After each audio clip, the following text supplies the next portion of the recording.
আসসালামু আলাইকুম ওয়া রাহমাতুল্লাহি ওয়া বারাকাতুহু। পবিত্রময় হজের মাসসমূহ চলছে। হজের মাস হচ্ছে তিনটি: শাওয়াল, জিলকদ, জিলহজ। বর্তমানে আমরা যে মাসে অবস্থিত রয়েছি সেটা হচ্ছে জিলকদ মাস। এই মাসেও আমরা দেখছি আল্লাহ সুবহানাহু ওয়া তাআলা অসংখ্য অগণিত বান্দা কিংবা বান্দিরা আল্লাহর ঘর তাওয়াফ করার জন্য কাবাতে চলে গিয়েছেন। যে কাবা সম্পর্কে আল্লাহ সুবহানাহু ওয়া তাআলা বলেন, ইন্না আউওয়ালা বাইতি উযিয়া লিন-নাস লাল্লাযী বিবাক্কাতা মুবারাকাও ওয়া হুদাল লিল আলামিন।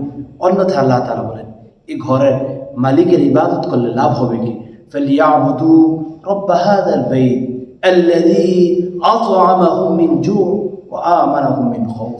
আমরা যারা এই মুহূর্তে মক্কা আল মুকাররমায় রয়েছে, মদিনা আল মুনাওয়ারায় রয়েছে, আমাদের জন্য বিশেষ করে তিনটি আমল এই মুহূর্তে করণীয়।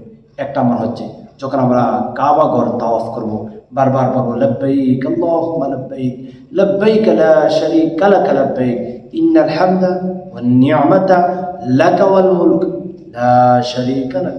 যারা আমরা মদিনা আল মুনাওয়ারা রয়েছি, আমরা বেশি বেশি পরে রাসূলকে সালাম জানাবো, আসসালাতু ওয়াসসালামু আলাইকা ইয়া রাসূলুল্লাহ, আসসালাতু ওয়াসসালামু আলাইকা ইয়া হাবিবাল্লাহ, আসসালাতু ওয়াসসালামু আলাইকা ইয়া শাফিউল মুযনিবিন, আসসালাতু ওয়াসসালামু আলাইকা ইয়া রাহমাতাল লিল আলামিন। ভিতর থেকে অনুভব করুন, ভিতর থেকে অনুভব করুন, যদি রাসূলের প্রতি ওই সালামটা যদি পৌঁছাতে যদি পারেন, অন্তরের গহীন থেকে রাসূলের প্রতি যদি দুরূদ প্রেরণ করতে পারেন, আপনার চেয়ে সৌভাগ্যবান, আপনার চেয়ে শ্রেষ্ঠময় মানুষ পৃথিবীতে আর একটিও খুঁজে পাওয়া যাবে না। তারপর বেশি বেশি করে রাসূল আরবি সাল্লাল্লাহু আলাইহি ওয়াসাল্লামের প্রতি দুরূদ পাঠ করুন, বেশি বেশি করে ইস্তিগফার পাঠ করুন, পড়ুন আস্তাগফিরুল্লাহ আস্তাগফিরুল্লাহ রাব্বি মিন কুল্লি জামবি ওয়া আতুবু ইলাইহি লা হাওলা ওয়ালা কুওয়াতা ইল্লা বিল্লাহিল আলিয়্যিল আযীম। মক্কা আল মুকাররমা, মদিনা আল মুনাওয়ারা সহ পৃথিবীর যে কোনো প্রান্তের মানুষ এই মুহূর্তে যারা যেখানে রয়েছেন, এই তিনটি মাস জুড়ে এই আমলগুলো করুন।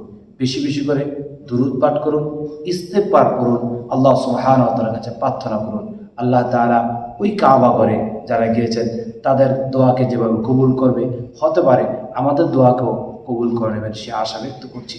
আল্লাহ তাআলা আমাদের সবাইকে দ্বীনের পথে অটল অবিচল থেকে চলবার তৌফিক দান করুক। আল্লাহুম্মা আমিন।